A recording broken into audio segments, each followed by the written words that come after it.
समझ रहा हूँ। ख्यालात आ रहे हैं मेरे जहन में। वो कहते हैं ना कि वो शैतानी ख्याल होते हैं कि यार ऐसे अगर खुदा ना खास्ता ऐसे हो गया तो ऐसे ना हो जाए। जब देखिए कोई चारा नहीं, जैसे आप कह रहे हैं कि हमारे पास इतने वसाइल नहीं है, हमारे पास इतने पैसे नहीं है कि हम आपसे जंग लड़ सके, तो फिर कुछ ना कुछ तो फिर होगा। अगर खुदा ना खास्ता जंग अगर हो जाती, को हालात बहुत ज्यादा खराब हो जाते, तो फिर मामला खराबी की तरफ बढ़ सकते हैं आगे। नहीं, क्या खराबी होगी? खराबी आपकी होगी। आप देखिए, अगर आप लड़ाई में गए, लड़ाई में अगर आप गए तो आप 5 से 10 6 दिन मान लीजिए आप अपने आप को सस्टेन कर लेंगे। ऑयल चाहिए होगा, तेल चाहिए होगा, रसद चाहिए होगा, सप्लाई चाहिए होगा फोर्सेस पर। थोड़े कि खाली बॉर्डर पे भेज करके सो गए। उनके खाने का दवाइयाँ देंगे, उनको खाने के लिए रसद पहुंचाएंगे, उनके खाने के लिए उनके लड़ने के लिए आप आर्म्स एंड एम्यूनिशन पहुंचाएंगे। ये सब देना होगा, इसके लिए पैसा लगेगा। है तो पैसा। जज्बा है हमारे पास, पैसा नहीं है लेकिन जज्बा तो है ना।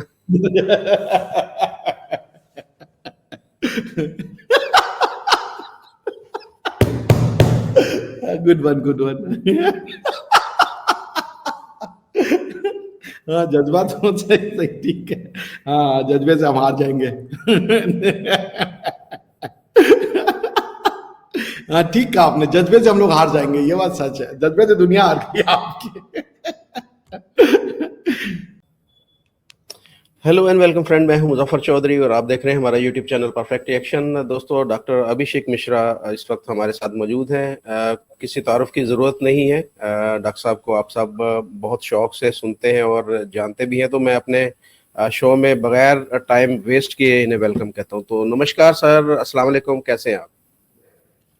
जी नमस्ते, अस्सलाम वालेकुम, आदाब, सत श्री अकाल, राम राम। बहुत अच्छे हैं, आप कैसे हैं? जी मैं बिल्कुल बढ़िया, बिल्कुल ठीक हूँ। लेकिन पाकिस्तान के हालात इस वक्त ठीक नहीं है, जैसा कि हमने देखा कि पिछले कुछ दिनों से, बल्कि काफ़ी अरसे से ही हालात कुछ ख़राब हैं, खैबर पख्तूनख्वा में भी और बलूचिस्तान में भी।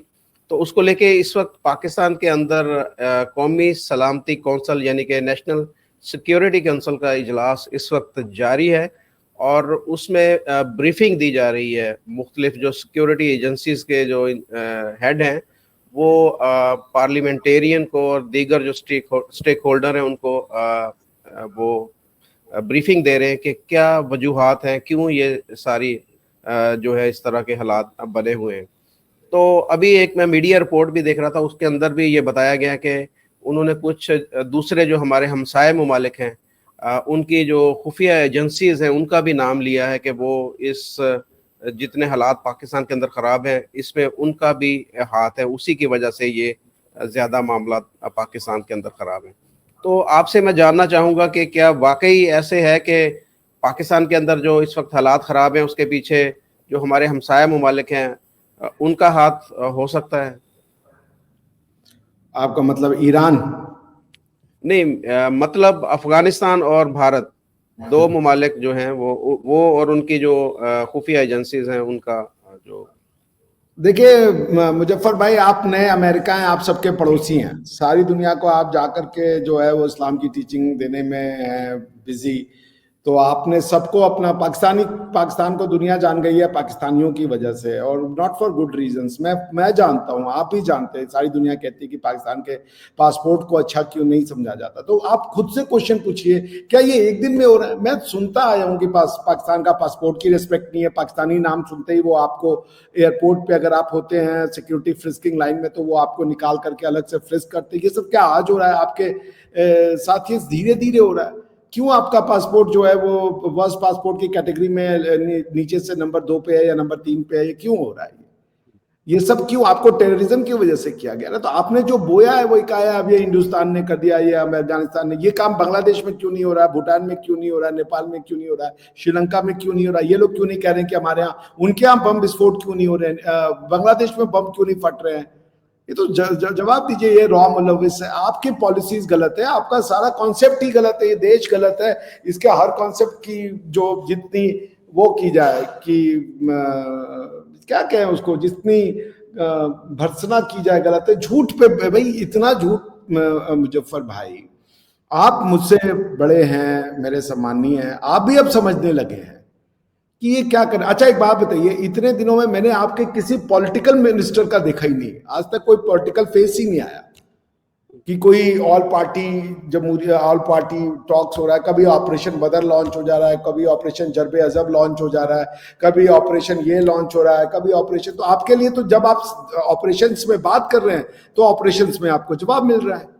आपने पॉलिटिकल और डिप्लोमेटिक बात कभी की नहीं, आपके पास ये है कि भाई हम तो आर्मी है, हमारे पास बम है, तलवार है। आज कोशिश की गई थी यही इसी सिलसिले में कि तमाम जो पार्टीज हैं वो उनको इनवाइट किया गया था, लेकिन बदकिस्मती की बात है इसमें पीटीआई और उसके साथ जो दीगर अपोजिशन पार्टीज हैं उन्होंने आने से इनकार कर दिया। पहले उन्होंने बोला था कि हम शिरकत करेंगे, लेकिन एंड टाइम पे वो उन्होंने इनकार कर दिया। तो वो बहुत सारी अहम जमातें हैं बलूचिस्तान की, इसमें बहुत सारी अहम जमातें हैं कि जिन्होंने इस जो सेशन है, जो ये आज ये इजलास हो रहा है कौंसिल का, उसका बाइकआउट उन्होंने कर दिया है। तो वो करेंगे ना, ये तो आप लास्ट मिनट वो रिजॉल्व कर रहे हो, पहले आप गुडविल बनाते हो। ऐसे थोड़े कि आज आपकी फटने लगी है, आपकी सब हालत खराब है तो आप बोले अभिषेक जी आइए, और कल तक आप अभिषेक जी को छित्तर मारते थे। ऐसे थोड़े चलता है यार। पहले आप कॉन्फिडेंस बिल्डिंग करें, तब जाकर के ये सब मेजर काम होता है। जब व्हेन आई सेड कि ऑल पार्टी मीट कीजिए, इसका मतलब नहीं था कि कल बुला लीजिए। पहले कॉन्फिडेंस बिल्डिंग मेजर करें, पहले आप बलूच के जो डिसिडेंट्स को आपने पकड़ा हुआ है उनको, उनसे माफी मांगे, उनको छोड़े, जेलों से रिहा करें, उनके घर में कॉम्पनसेशन दे, जो जिनके घर से लोग गायब हैं उनको बुलाएं, उनसे बातें करें, उनके लोगों का जो भी आपके पास कॉन्टैक्ट है या इंफॉर्मेशन है वो दें। उसके बाद आपने जो इमरान खान को अरेस्ट कर रखा है उनको रिलीज करें, उनको गवर्नमेंट का पार्ट बनाए या उनको कोई इंपॉर्टेंट रोल दे दें किसी। तो ये काम तो भाई तालिबान के साथ भी हमने किया था, उनको भी मुज़ाकरात की टेबल पे बिठाया था, उनके बंदों को भी रिलीज किया था, सबको वापस जेलों से छोड़ के उनको आजाद किया था, लेकिन वो भी हमारे ऊपर दोबारा फिर चढ़ दौड़े, अभी भी हमारे ऊपर अटैक कर रहे हैं। तो ये क्या गारंटी है कि छोड़ा जाए फिर वो दोबारा? चीज नहीं है। देखिए, तालिबान तो एक रिलीजियस फैक्शन है ना। तालिबान का काम है इस्लामिक शासन को लाना भाई किसी भी तरीके से, वो डेमोक्रेटिक लोग ही नहीं है। तो आप अगर मतलब आप ये दो अलग तरह के लोगों से बातचीत हो रही है। मैंने कभी नहीं कहा आप तालिबान के लोगों को छोड़िए, तालिबान को लोगों को छोड़ने का पॉइंट ही नहीं उठता है, क्योंकि वो तो सिर्फ एक ही बात से मरते हैं, फोर्स की। आप उनसे बात कीजिए जो डेमोक्रेटिक सिस्टम में विश्वास करते हैं। टीटीपी कब आप तो टीटीपी को रेगुलराइज करने की कोशिश कर रहे थे। भाई टीटीपी के लोग एक ही चीज जानते हैं, उनको निजाम मुस्तफा चाहिए। तो उनको निजाम मुस्तफा अगर आप नहीं देंगे तो वो बाहर आके क्या करेंगे? वो कोई इलेक्शन तो लड़ना नहीं चाहते, वो तो इलेक्शन को बुरा मानते हैं, वो कोई पॉलिटिकल सिस्टम का पार्ट नहीं बनना चाहते हैं। वो तो ये कह रहे हैं कि भाई हमें जो है निजाम मुस्तफा लाना है, हमें यहाँ पे इस्लामिक रूल लॉ चाहिए, वो हम करेंगे। तो आप ऐसे लोगों को अगर मार्केट में लाएंगे और इनको समाज में आप छोड़ देंगे तो ये तो समाज में जाके वही काम करेंगे जो उनको आता है, वो है तबलीग। पर क्या आप इमरान खान को, क्या आप दूसरे ये पॉलिटिकल फैक्शंस की पार्टी को आप इनसे कंपेयर कर रहे हैं? आई डोंट थिंक कि वो दोनों सही सॉल्यूशन। तालिबान ना तो निजाम मुस्तफा चाहते हैं और ना ही वो तबलीग करते हैं भाई, वो तो कुछ और ही काम करते हैं, वो तो बंदूक के जोर से सारा कुछ करते हैं। वो जो मैं वही कह रहा हूँ ना, निजाम मुस्तफा बंदूक के जोर से, वो शरिया के लिए तो लड़ रहे हैं ना। तबलीग से मेरा मतलब वो नहीं है जो तबलीगी जमात करती है घर घर में जाके, मतलब वो तो इस्लाम की बात करते हैं ना कि भाई इस्लाम चाहिए, जो उनकी अंडरस्टैंडिंग ऑफ इस्लाम है शरिया लॉ वाला, उस इस्लाम की वो डिमांड कर रहे हैं। तो उनको इसके अलावा कुछ पता ही नहीं है। वो डेमोक्रेसी में विश्वास नहीं करते, वो इलेक्शन में विश्वास नहीं करते, वो शरई अदालत चाहते हैं, वो दारुल कज़ा चाहते हैं। तो वो तो आपसे वो लेंगे जो उन्होंने आपके यहाँ क्रिएट कर लिया था स्वात में और बुनेर में और इस तरीके के रीजन्स में, जैसा वो गवर्नमेंट चला रहे हैं, वो उस तरीके का समाज बनाना चाहते हैं। आप उनको अगर उस तरीके के समाज की परिकल्पना करते हो तो आप उनको छोड़ो, वरना मैं तो होता तो तालिबान से तो कोई बात नहीं की जा सकती। बात उनसे की जा सकती है जो डेमोक्रेसी और डेमोक्रेटिक पैटर्न में विश्वास करें। अच्छा, जो जैसे भाई हमने देखा कि बीएलए जो या बलूचिस्तान के अंदर जो चीज़ें चल रही हैं, उसके साथ खैबर पख्तूनख्वा में भी जो टीटीपी कर रही है, उसके पीछे में अफगानिस्तान तो डेफिनेट हमें नज़र आ रहा है कि उसके ताने बाने वहाँ से मिलते हैं। जिस तरीके से भारत की इस वक्त रिलेशनशिप डेवलप हो रहा है अफगानिस्तान के साथ, तो ये जो एक ख्याल जाहिर किया गया पाकिस्तानी सिक्योरिटी एजेंसी के हवाले से कि इसमें भारत भी मुलव्वस हो सकता है, इसके बारे में आप क्या कहेंगे कि ऐसी पॉसिबिलिटी है कि इसके पीछे राह या भारत का कोई हाथ हो सकता है कि वो अफगानिस्तान को सपोर्ट कर रहा हो कि जी आप पाकिस्तान के अंदर ऐसे करें? कोई ऐसी पॉसिबिलिटी है या ये भाई मुझे नहीं समझ में आ रहा है, जब आपके पास तालिबान की नई गवर्नमेंट बनी थी, आपने नहीं तालिबान को यूज किया था IC-814 हमारा हाईजैक करवा करके उसको काबुल में या कांधार में उतरवा करके, और वहां पे आपने फिर जो है मौलाना मसूद अजहर को छुड़वाया था और डीडेड आतंकवादियों को छुड़वाया था। तो आपको तो पेट में दर्द नहीं होना चाहिए, आपके सिक्योरिटी जो है, जो विशेषज्ञ हैं उनके तो पेट में दर्द नहीं हो, तो जो बोगे वो काटोगे।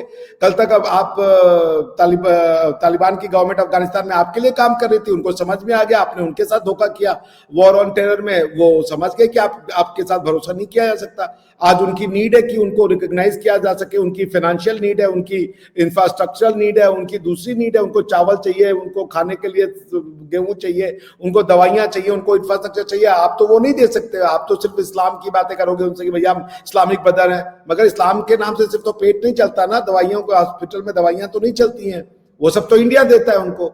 जब वो इंडिया दे रहा है, उनको सरकार चलानी है, और वो ये बात जान चुके हैं कि आपके ऊपर भरोसा नहीं किया जा सका।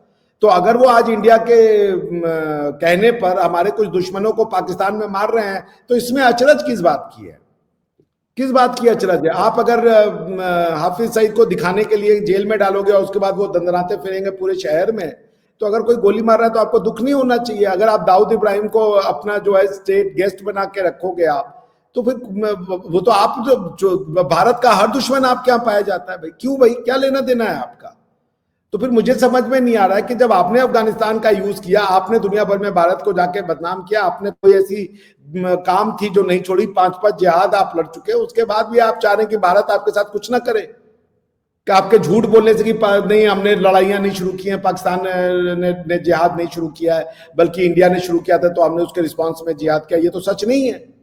सारे जिहाद आपने शुरू किए थे, उसके बाद भी आप जो है समझने को तैयार नहीं हो, तो भारत क्या करेगा? मान लीजिए अगर भारत मुलव्वस भी है, तो क्यों ना मुलव्वस हो? क्या भारत आपके दुश्मनों को मार रहा है? भारत अपने दुश्मनों को मार रहा है। भारत के दुश्मन आपके दोस्त हैं क्या बाय डिफॉल्ट है? सही, हाफिज सईद जिसने 26/11 में मासूमों को मरवाया, दाऊद इब्राहिम जिसने की बम विस्फोट करवाया और स्मगलिंग करी, ये सब ये तो ऐसे लोगों को मार रहे हैं। कोई डॉक्टर को मार दिया, इंजीनियर को मार दिया, किसी सोशल एक्टिविस्ट को मार दिया, एडी साहब को मार दिया। किसको मारा है भारत ने पाकिस्तान के अंदर जाकर के?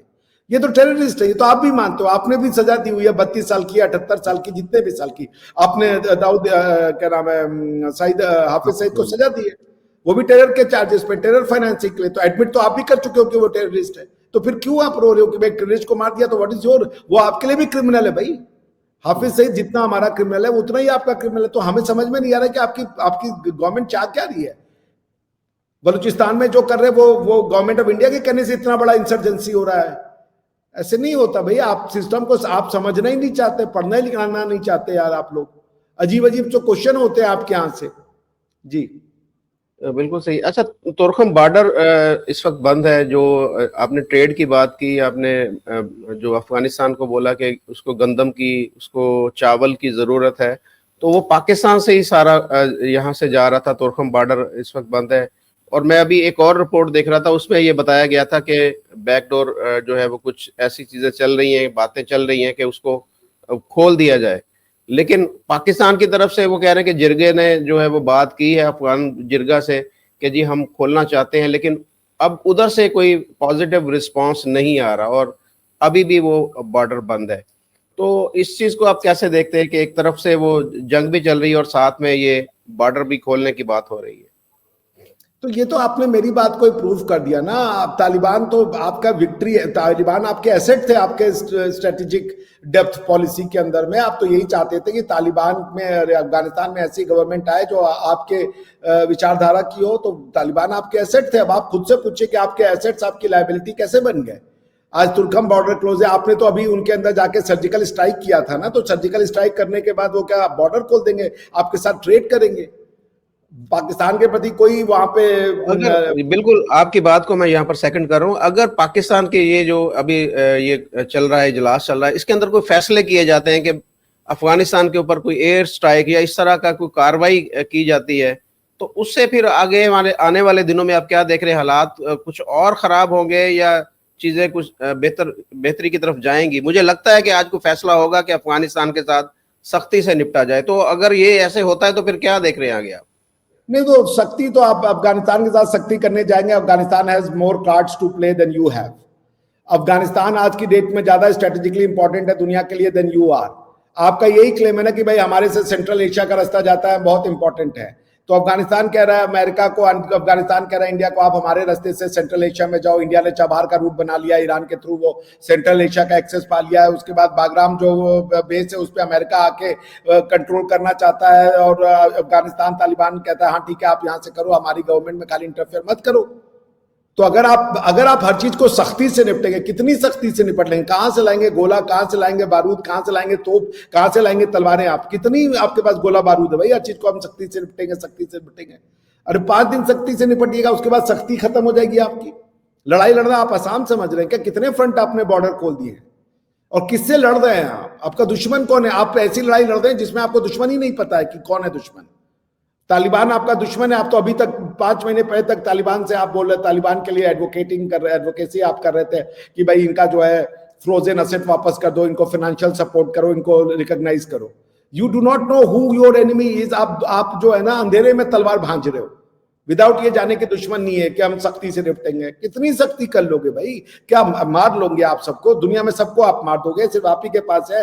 और उसके बाद जब आप मारोगे तो दुनिया जो है वो देख नहीं रही है, दुनिया आपको बम बंदूक गोला दे देगी उसके लिए, मारने के लिए। आपके पास पत्ते नहीं है सख्ती वाले। आप सख्ती मुश्किल से 4 दिन सख्ती होगी, उसके बाद जो है ना आप इतने लूज पड़ जाएंगे, इतने लूज पड़ जाएंगे कि आपको समझ में नहीं आएगा कि हम करें क्या। आपकी समस्या फोर्स, जितना आप फोर्स के ऊपर रिलाई करेंगे, आप पिछले 78 साल में हर समस्या का समाधान आपके पास फोर्स है। हमारी ताकत है, हम ताकतवर है, हम नेपाल नहीं, हम ये नहीं, अजीब अजीब तो बातें करते हैं, और जो कि दुनिया में हर तरीके जो वो गलत प्रूफ की जा सकी है। अब हर छोटी बात पे, मैं कल एक चैनल पे था तो मेरे बड़े अच्छे मित्र हैं वो मियां साहब, वो बोले थे भाई हम नेपाल भूटान नहीं, उनको पता ही नहीं है नेपाल की हिस्ट्री। अगर अफगानिस्तान को कोई नहीं जीत पाया ना, वो अफगानियों से भी बने, अफगानी तो हार भी चुके, वो बुद्धिस्ट से मुस्लिम बन गए, लेकिन नेपाली ऐसे हैं कि वो तो ना तो मुस्लिम बने ना तो वो बने, वो आज भी हिंदू है, हिंदू ही रह रहे हैं वो। और उन्होंने बड़े बड़े फोर्सेस को हरा दिया। कोई आज तक नेपाल को जीत नहीं पाया, कोई नहीं, अंग्रेज भी नहीं जीत पाए। अंग्रेजों ने तो अफगानिस्तान का भी हिस्सा जीत लिया था, सब कुछ जीता था, मगर नेपालियों को जितना नामुमकिन है। बड़े फियर्स फाइटर हैं वो लोग, और उतने ही अकलमंद लोग हैं। वो भले बदनाम हो, क्योंकि ये कुछ रेसिस्ट लोग हैं जो नेपाली कहकर उनको बदनाम करते हैं, मगर Nepali people are very proud people, strong fighter, intelligent, sharp और सीधे साधे लोग हैं। नेपाल, भारत में बहुत सारे नेपाली मेरे भाई बहन रहते हैं, बहुत सीधे साधे, बहुत अच्छे लोग हैं। तो इसलिए ना इस तरीके आप फोर्स के पीछे जितना जाएंगे, सख्ती सख्ती सख्ती, आप पागल हो जाएंगे। क्योंकि सख्ती क्या है? सख्ती भाई देखिए, हमारे यहाँ पे जब भी आप आर्मी से बात कीजिए ना, आर्मी वाले हमारे जो जनरल साहब होते हैं, वो कहते हैं देखिए लड़ाई के 5 इंस्ट्रूमेंट होते हैं, डिप्लोमेसी, डायलॉग, पब्लिक सपोर्ट, उसके बाद फॉरेन सपोर्ट, उसमें लास्ट होता है आर्मी। आपकी ना तो डिप्लोमेसी अच्छी है, आपका ना तो डायलॉग अच्छा है, ना तो पब्लिक सपोर्ट अच्छा है, आप खाली आर्मी के बदौलत घुसे जा रहे हो सब जगह पे। अरे भाई खड़े हो जाएंगे पख्तूनख्वा में, जैसे अभी आपका कुछ दिन पहले रिवोल्ट हो गया था आर्मी के अगेंस्ट में यार। आप तो वो होश के नाखून ना ले, बल्कि आप तो होश के वो पूरे खून ले मेरे ख्याल से। अजीब अजीब बातें करो यार, अब सख्ती करेंगे, सख्ती करेंगे, क्या कर लोगे यार? कितना टैंक ले लियो भैया आप? एक और बात मेरे माइंड में आ रही है, ऐसा हो सकता है या नहीं हो सकता, ये मैं आपसे जानूंगा कि जैसे पाकिस्तान ये ख्याल जाहिर कर रहा है कि जी यहाँ पर जो बलूचिस्तान के अंदर और खैबर पख्तूनख्वा के अंदर भारत और अफगानिस्तान मुलव्वस है, तो ये हम भी कोशिश करें कि हम भी भारत के अंदर इस तरह के हालात पैदा करने की कोशिश करें। तो भारत के जो स्टेट्स हैं कुछ, उनके अंदर जैसे खालिस्तान का मुद्दा है, मणिपुर या असम है, उन तहरीकों को सपोर्ट करने की और हालात खराब करने की अगर कुछ कोशिश यहाँ से की गई जवाबन, तो फिर ये ऐसे पॉसिबिलिटी है, ऐसे हो सकता है फिर दोनों मुल्क फिर वो जंगों की तरफ हम वापस उधर ही, जो आज से 10-15 साल पहले जो काम होते थे वो दोबारा से वही शुरू हो जाएंगे। ऐसा आगे खतरा नजर तो नहीं आ रहा? किसके बीच में जंग? आप बताइए। आपके और हमारी, आपसे हमारा जंग का कोई वो, यहाँ भारत से जंग नहीं लड़ सकते, 2 दिन भी नहीं चलेगी, मैं कहता हूं 2 घंटे भी नहीं चलेगी। आप जंग कहाँ लड़ने जा रहे हो? अब जंग कैसे लड़ी जाती है? पैसे से लड़ी जाती है। जंग के लिए आपको क्या लगता है गोला बारूद चलता है? जंग के लिए पैसा चलता है, पैसा। आर्मी जिसे कहते हैं ना, आर्मी क्रॉल्स ऑन इट्स बेली, पेट के बल चलती है, पेट के बल। खाना है नहीं आपके, जंग कर लेंगे आप यार। पहले जी गरीब बात कर जंग कर लेंगे, अरे जंग के लिए कहा लेके तोप लेके खड़े हो जाएगा कि जंग करने आ गए। नहीं होता भैया, जंग के लिए पैसा चाहिए होता, आपके पास जंग के लिए पैसा वैसा नहीं है, कोई नहीं देगा। आप जंग करेंगे, दुनिया वैसे ही इस समय I am sorry to use this phrase, दुनिया अभी प्रो इस्लामिक नहीं है, दुनिया में ऑलरेडी नाराजगी है। आप अगर एक डेमोक्रेटिक कंट्री पे चढ़ने की कोशिश करेंगे तो इतने बड़े बड़े सैंक्शन लगेंगे, आप 76 साल पीछे चले जाएंगे, आप चले जाएंगे 15वीं शताब्दी में, आपकी वो हालत कर दी जाएगी फाइनेंशियली। क्या कीजिएगा जंग करके? 10 गोली फायर कर दीजिएगा, 10 टैंक शेल फायर कर दीजिएगा, उससे क्या होगा? उस शेल को फायर कीजिएगा, इंडिया भी शेल फायर करेगा, दुनिया को क्या जवाब दीजिएगा? इंडिया से क्यों लड़ रहे हैं आप? कोई जवाब होगा आपके पास? आपकी क्रेडिबिलिटी है, वॉर ऑन टेरर में धोखा दे चुके हैं, 5 जिहाद इंडिया से लड़ चुके हैं, हर चीज में आप लड़ रहे हैं। तो आपका नेबर जो है ना तो अफगानिस्तान आपके फेवर में है, ना तो ईरान आपके फेवर में है। ईरान आपके ऊपर अटैक करता है, अफगानिस्तान आपके ऊपर अटैक करता है, इंडिया के पास तो 50 प्रूफ है, वो जाके खड़ा हो जाएगा, हाँ देखो इनसे ये लोग तो ऐसे लोग हैं। और आपका आज के डेट में पाकिस्तान को कोई जानता नहीं है, सऊदीज आपको नहीं देते हैं वीजा, यूएई आपको वीजा नहीं देता है, किससे अब क्या जंग कीजिएगा भाई? जंग के लायक नहीं है आप मुजफ्फर भाई, कहां किस गलतफहमी में? ये 8-10 लाख ये फौजी जो है, ये बुरा मत मानिएगा, आई एम सॉरी अगर मैं कुछ हार्ट फट करूं, आप इसको रिमूव एटम बम है एटम बम आप एक एटम बम, उसके बाद सारा जो है ना वो यार क्या बोलूं अब मैं, आप इसको अब एडिट करिएगा। आप फौजी फाउंडेशन चल रहा है, मटन छिला रहा है, उसके बाद आप चाहते हैं एटम बम भी चला दे हैं। डीएचए की कॉलोनी बन रही है एटम बम चलाने के लिए।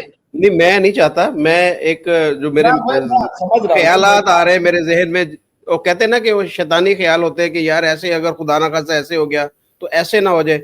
जब देखिए कोई चारा नहीं, जैसे आप कह रहे हैं कि हमारे पास इतने वसाइल नहीं है, हमारे पास इतने पैसे नहीं है कि हम आपसे जंग लड़ सके, तो फिर कुछ ना कुछ तो फिर होगा। अगर खुदा ना खासा जंग अगर हो जाती, को हालात बहुत ज्यादा खराब हो जाते, तो फिर मामला खराबी की तरफ बढ़ सकते हैं आगे।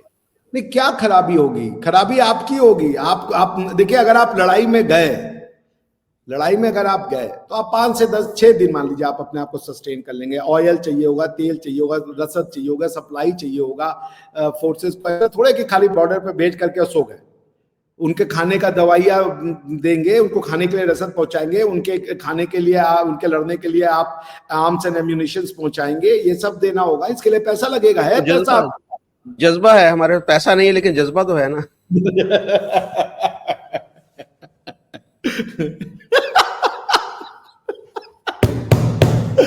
Good one. हाँ, जज्बा तो सही ठीक है। हाँ, जज्बे से हम हार जाएंगे। हाँ ठीक कहा आपने, जज्बे से हम लोग हार जाएंगे, ये बात सच है। जज्बे से दुनिया हार गई आपकी। मेरे ख्याल से जज्बा भी वो 5-6 दिन में खत्म हो जाएगा, क्योंकि पिछली बार का जो रिकॉर्ड है वो 93,000 का है, वो जज्बा ही था। उसके 2 दिन पहले इंटरव्यू दिए थे ऑन माई डेड बॉडी, उसके बाद 2 दिन बाद कहे कि नहीं वॉर का तो कोई फायदा नहीं है, इसलिए सरेंडर कर दिया। बीबीसी को इंटरव्यू है, इसको हटा दीजिएगा बाहर, वरना कलाव गायब हो जाएंगे। बीबीसी को एक इंटरव्यू है, आपके जिन साहब ने साइन किए ना 2 दिन पहले, बीबीसी उनसे पूछ रही थी, वो तो आपके ऊपर हो गया है कि आपको सरेंडर करना पड़ेगा, आप चारों तरफ से गिर गए। तो बोले ऑन माई डेड बॉडी, मरते मरते मर जाऊंगा। 2 दिन बाद जब वो सरेंडर कर रहे थे तो बीबीसी वाला पूछा, अरे ये क्या हो गया? तो बोले अरे यू अंडरस्टैंड ना, यू नो ना system, we didn't want more death to occur. जज्बा यूं हो जाता है भाई। आप दुनिया की आर्मी हो जितने 93,000 लोगों का सरेंडर किया है, आप तो भाई अस्तगफिरुल्लाह ना करें ना। जज्बा आता है वो तो उतनी जल्दी चला भी जाता है, दिक्कत ये जज्बे में। बिल्कुल जी, चले, हमारी तो यही ख्वाहिश है, यही कोशिश है कि दोनों मुल्कों के हालात जो है नॉर्मल रहें, और ये इस तरह की जो चीज़ें चल रही हैं, जो हालात ख़राब हैं, बलोचों के साथ भी मुज़ाकरात होने चाहिए, उनके मुतालबात सुनने चाहिए। उनके जो लोग हैं, जो काफ़ी अरसे से हमने देखा कि वो जो हमारी बहनें, माएँ, बेटियाँ अपने प्यारों के लिए बाहर जा रही है, और दूसरी तरफ जो सिक्योरिटी फोर्सेस के लोग भी वहाँ पर शहीद हो रहे हैं, उनके साथ भी हमदर्दी। वो भी किसी माँ के बेटे हैं, वो भी किसी जो बेटी के बाप है, किसी बहन के भाई हैं। तो हमारी हमदर्दी जो है, हर एक जो जिसकी जान जा रही है उसके साथ हमदर्दी है। हमारी दुआ है कि ये इस तरह के हालात जो है वो ना हों, और अमन और शांति के साथ सारी दुनिया रहे। बहुत शुक्रिया आपका, आपने हमें टाइम दिया। Thank you very much. Thank you sir.